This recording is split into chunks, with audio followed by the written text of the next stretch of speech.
Vaught-Hemingway will be special Saturday night when the Florida Gators come to town, and that has nothing to do with the Florida Gators. This is the Locked On Ole Miss podcast.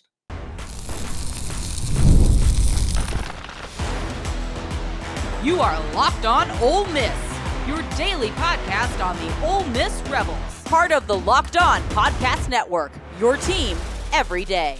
Welcome to the Locked On Ole Miss podcast. I'm your host, Stephen Willis, a 10-year veteran member of the national media and former Ole Miss staff member. We're going to bring in John Fourcade in just a second to talk about the biggest opportunity that Ole Miss has had in at least 60 years plus. And thank you for making Locked On the number one sports podcast network in America.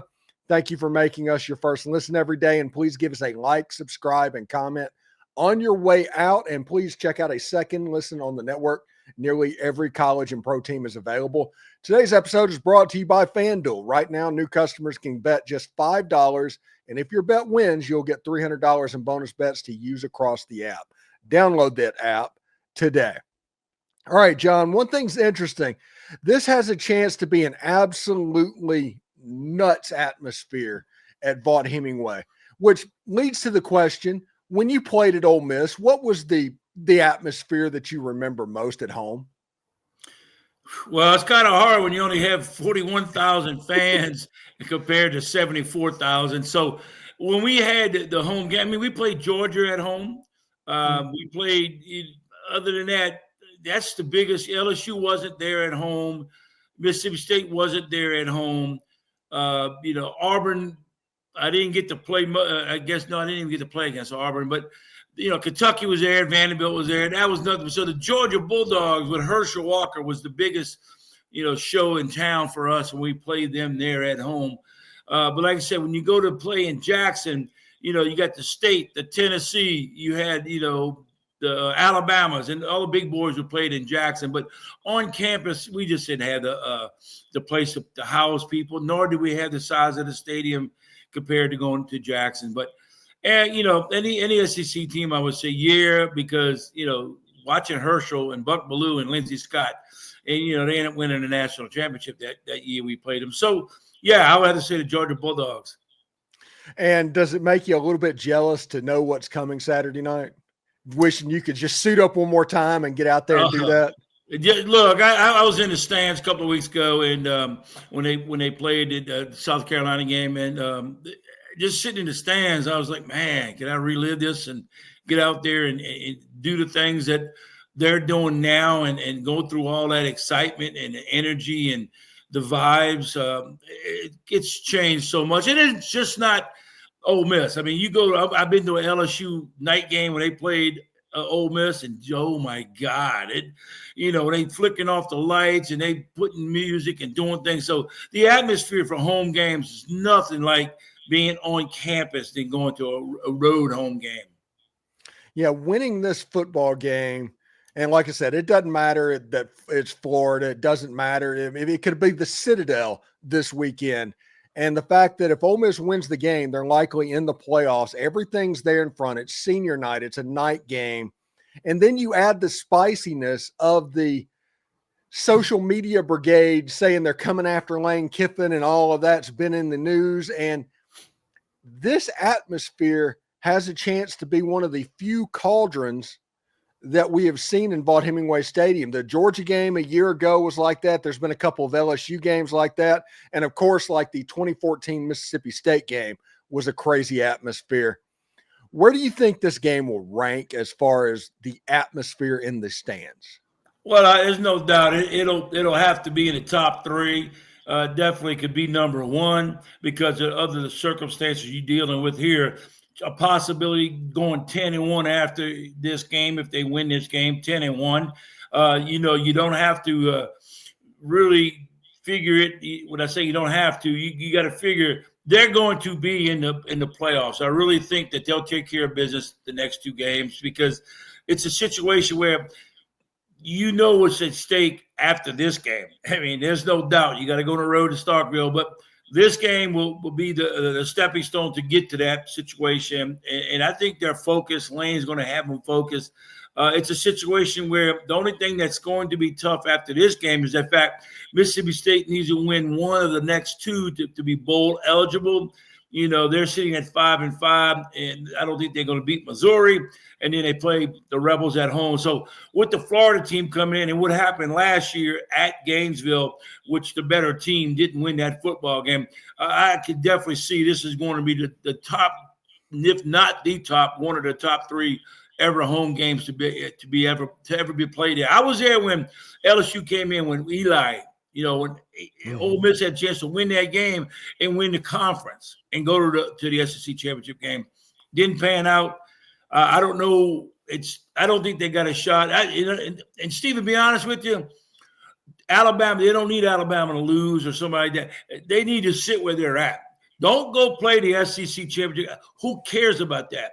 End up 11-1, get the top 4 or even top 8, whatever it may be. I think they got an outside shot at the top 4 because I think Ohio State, Indiana, Ohio State drums Indiana, and that's going to drop them down out of the top 4. And I think you're going to have Ohio State, Texas A&M, and either Georgia, Alabama, or Ole Miss in the top 4. So, you remember, one of them got to play in the SEC championship game against each other. There's probably A&M, Alabama. Loser falls out of the top 4, and that's where Ole Miss slides in, and they get a bye week. So don't go play the SEC championship game. Beg, borrow, steal, whatever it may take. Make sure Alabama and Texas A&M play in that game. I think, if I'm not mistaken, even if Alabama were to lose, I think Georgia gets the nod to go bump up because they had beaten Ole Miss. Yeah, and honestly, this weekend is very weird because Texas plays Georgia. That's going to be a big game.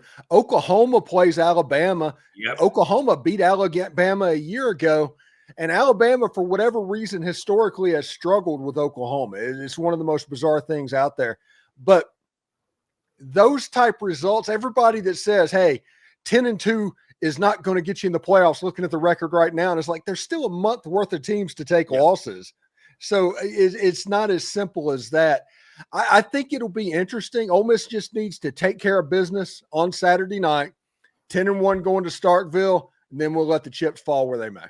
That's correct. I mean, you can't worry about the last game of the season against your arch rival. You got to take care of what's at stake. If you look ahead, you could slip up and lose a tight game to Florida, which I don't see that happening.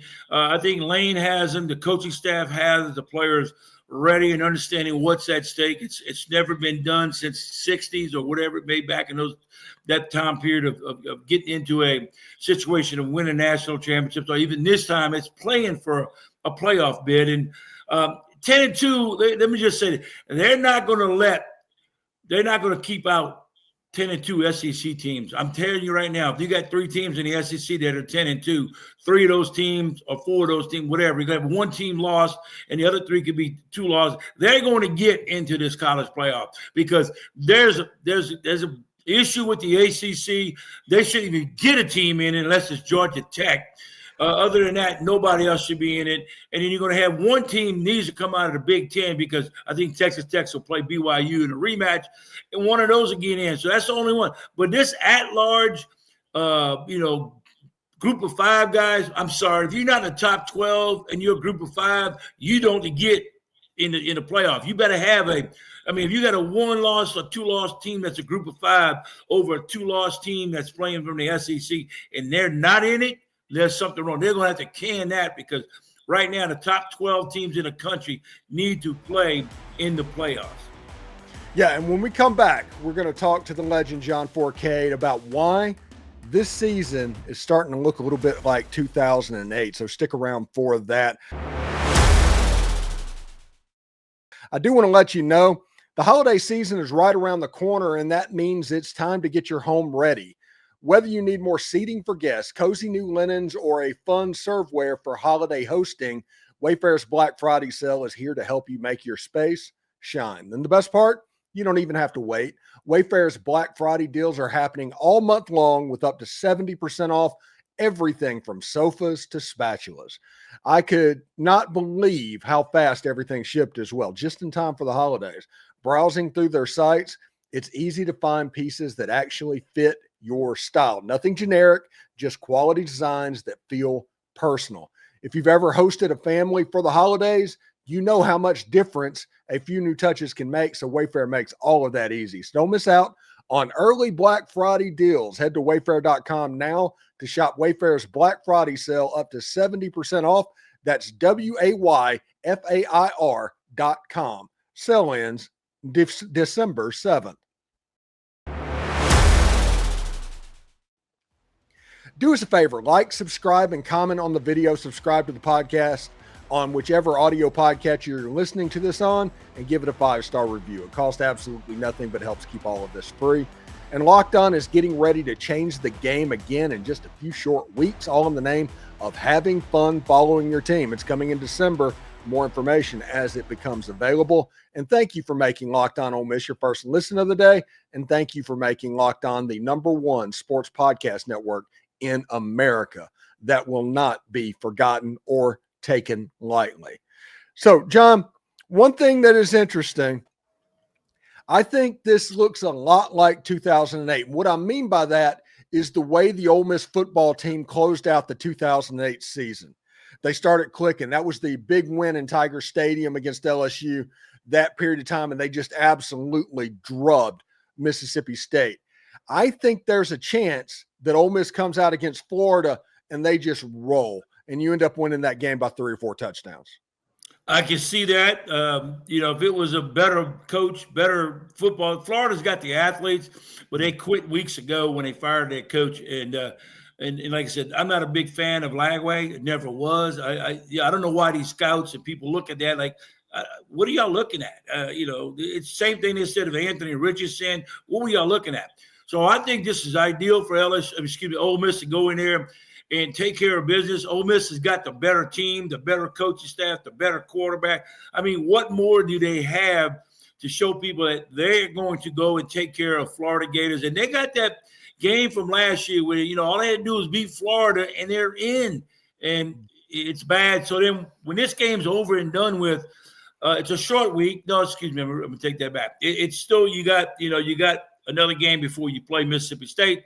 Obviously, you got time on your hand. It's a bye week, if I'm not mistaken. Mm-hmm. So I look at it like this: is like they don't have to worry about anything, but just get healthy, rest up, and then Lane will get in their ears and tell them for 2 weeks now. This is the most important game. Not all the other ones you just got through playing. This is one game and you're in. So that's what I think the attitude will be. And I think Lane, he's learned from his past. And I think these players learn from what has happened in the past. And I don't see him losing another game, until the playoffs come about. We'll see what happens. Yeah, it's amazing to see how seemingly unaffected the players are to the outside circus and all the noise that's floating around. I think that says a lot about the leadership in the locker room, what's going on, that they kind of have their focus is on like 6 inches in front of their face. I think that's just a really good sign right now.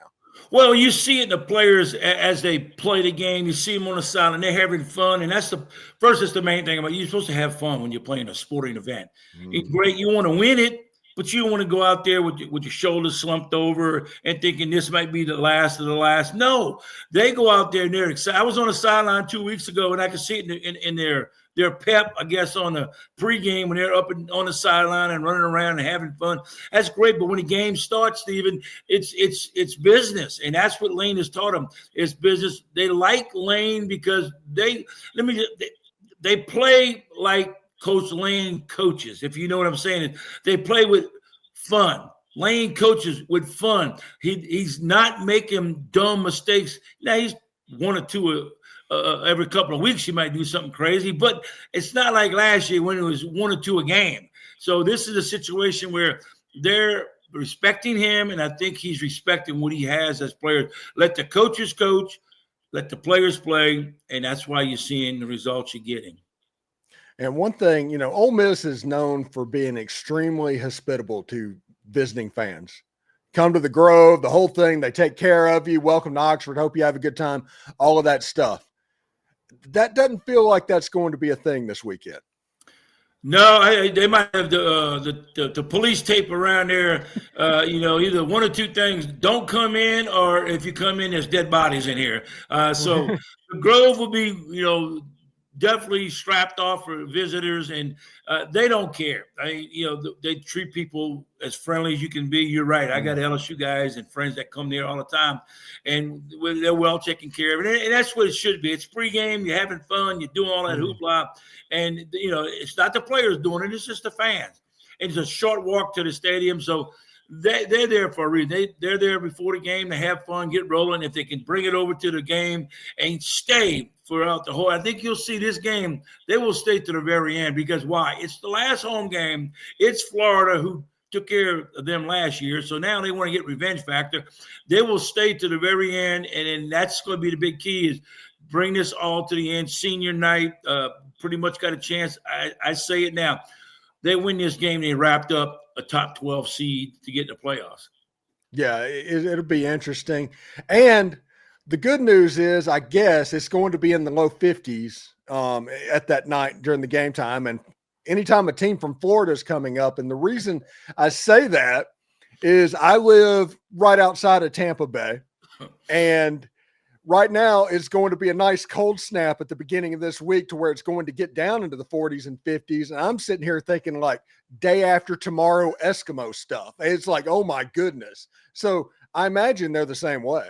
Well, there's no doubt. It's chilly here in New Orleans, and it's in the mid to high 40s here today. Tonight it's supposed to get down in the low 40s, maybe in the high 30s. But Tuesday is supposed to be the really cold day here at night. And, it don't affect the players. It will affect you if you don't have anything to play for. Yeah. Ole Miss has a lot to play for. They don't care if it's 12 degrees or, hell, I went to Buffalo when it was -0 and beat the Buffalo Bills in the freezing snowstorm we had there. So these guys from Florida, they're just trying to get over and done with so they can go down to Miami where it's not quite as cold. And they figure, let me get out of this. Season's over. I'm looking for my golf trip. Well, Ole Miss says, I don't care. We playing in the freezer. We playing in the hot sun. We're going to play the game, and that's going to be the big difference. All Florida wants. Florida wishes this was 11 o'clock game so they can be home by 6, 7 o'clock that night. No, they're going to get beat by 9, 10 o'clock at night. They won't get home till 2 or 3 in the morning. So it's a situation where the Rebels have got everything going their way. Just take care of business. Yeah, just so everybody knows, we have falling iguana conditions in Florida over the next couple of days. Once it gets below 45 degrees, they warn you that an iguana could fall out of the tree on you. I've never heard that. That's my first time hearing that kind of it happens every year for like 2 days down here. But yes, falling iguana season is officially here. Anyway, when we come back, we will start talking about some of the other games this weekend with the legend, John Fourcade. So stick around for that.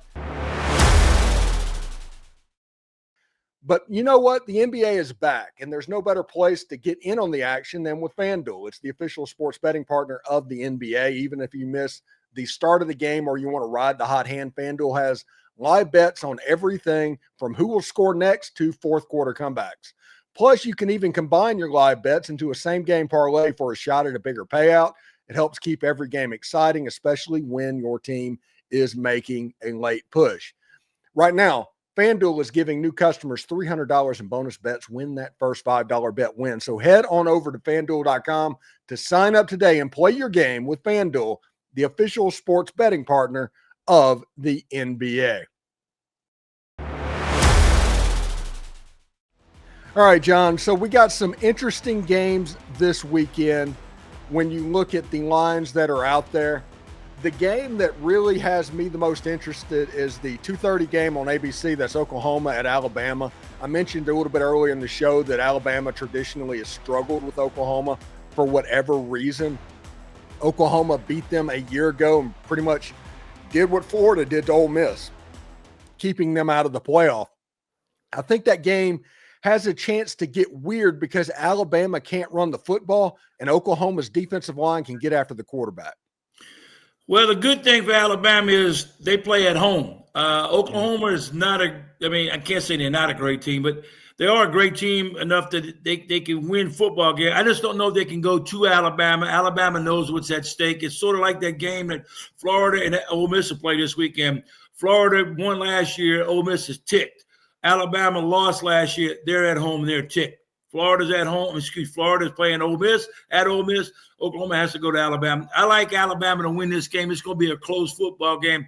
I just think with Simpson back there, he still throw the football. And Alabama's got some receivers. So I'm going to go with Alabama winning this one. I don't know if they're going to cover, but they'll win this game because it's at home and they know the revenge factor. The other big game of the weekend, Texas is at Georgia. They're playing between the hedges in Athens, Georgia. Georgia's favored by 6.5 points. That is the nighttime game on ABC, the game that's going on at the same time as the Ole Miss game. That game feels weird. Texas feels like their offense is kind of starting to get right, but Georgia just feels like a little bit of a bridge too far, doesn't it? Well, here's another one. Georgia's at home. Texas hasn't been to Georgia I don't know how long, but I'll say this.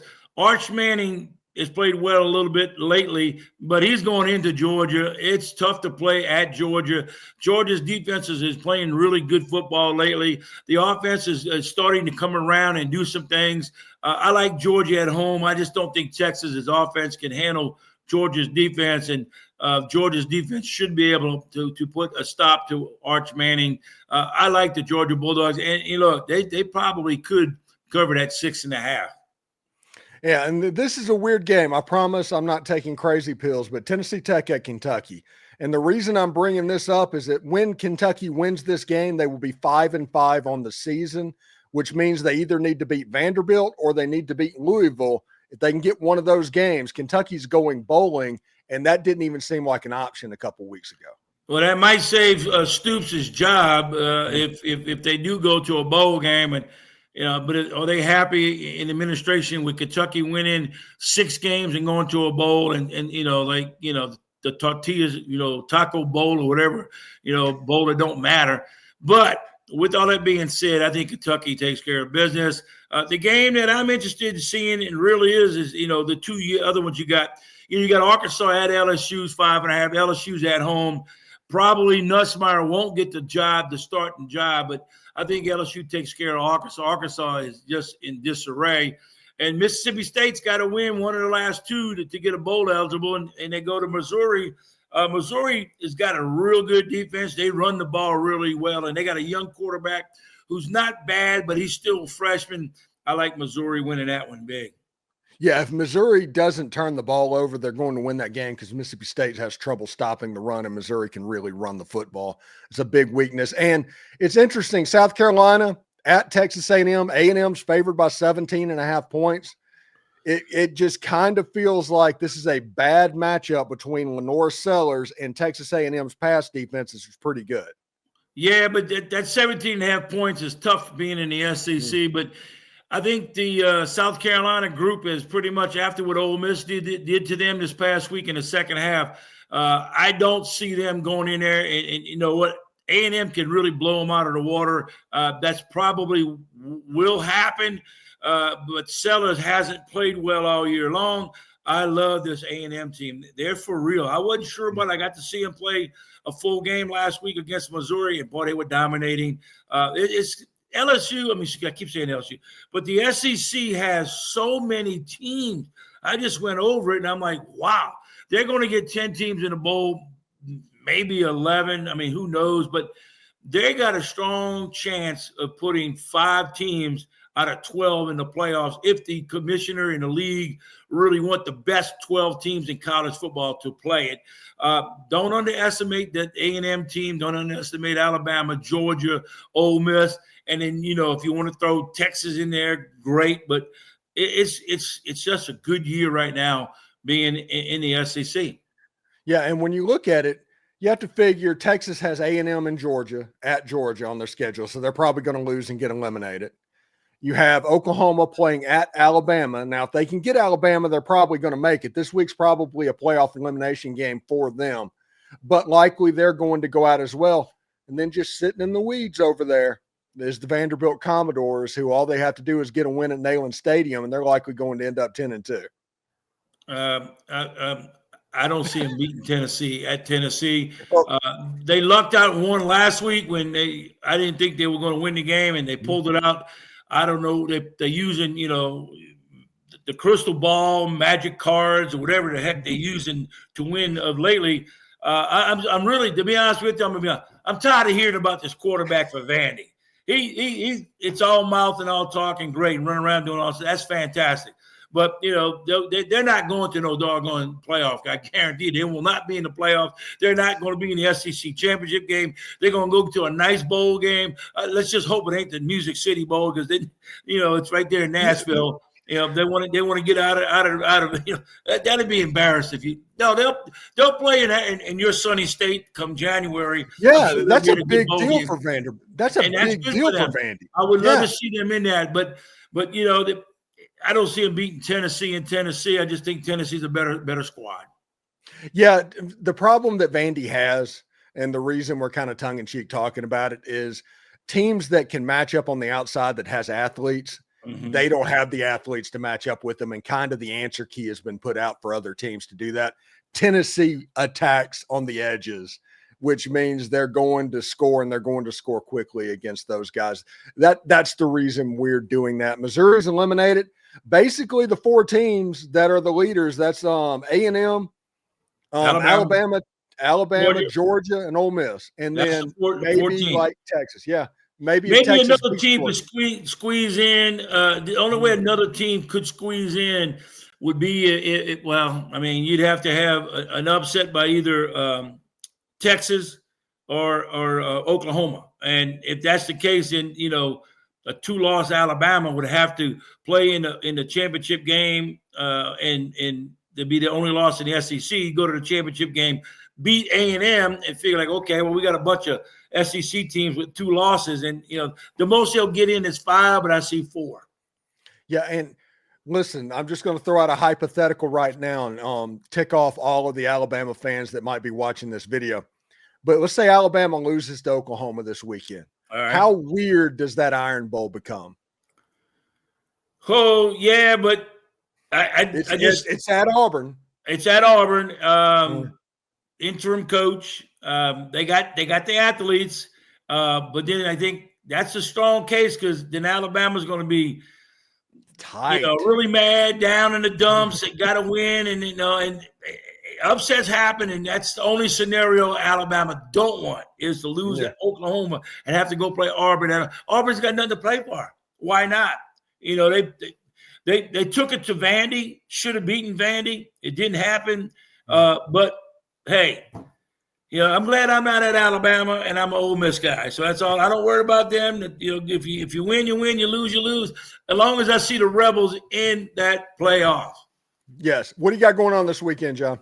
I'm chilling at the house. Not much going on. I'm going to just try to see if I can play a little bit more golf before the surgery starts. I got to have that surgery. I meet the doctors tomorrow, and then we'll set up the procedure when we're going to have it. Probably more like in December. And I'm just going to enjoy myself, relax, and watch a lot of football. You can bet on that. What is this surgery like? 45? Be number 36. 36. I might have been off 3 or 4 of them, but I think it's like 36. Yeah. Did you get a punch card or something? I get a free. I'm gonna get a free gown to wear this time with the buttons on it. Before they left the back open, it wasn't a good sight walking down the hallway. But yes, I will. I will have a bunch of surgeries under my belt. You can bet on that. All right, John Fourcade, Ole Miss legend. Thank you so much for joining us, and we'll talk to you next week, John. All right, Stephen. Take care. Have a good weekend yourself. Thank you. All right, thank you. All right, thanks for making the Locked On Ole Miss podcast your go-to source for Ole Miss sports. We pride ourselves on offering the most comprehensive perspectives, which is why we're the front door of Ole Miss. If you don't believe me, Google Ole Miss podcast and see how much we come up. If you don't forget to subscribe, like, and comment. It helps the show and it's absolutely free. Your support means the world to us. Thank you for making us your first listen. For your second listen, check out Locked On SEC. Chris Gordy breaks down the best conference in college sports from rivalries to the championship and every game in between. Find Locked On SEC on YouTube or wherever you listen to podcasts as part of the Locked On Podcast Network. Your team every day. Hotty toddy. And remember, analytics is just the old English word meaning bad football. We'll see you later.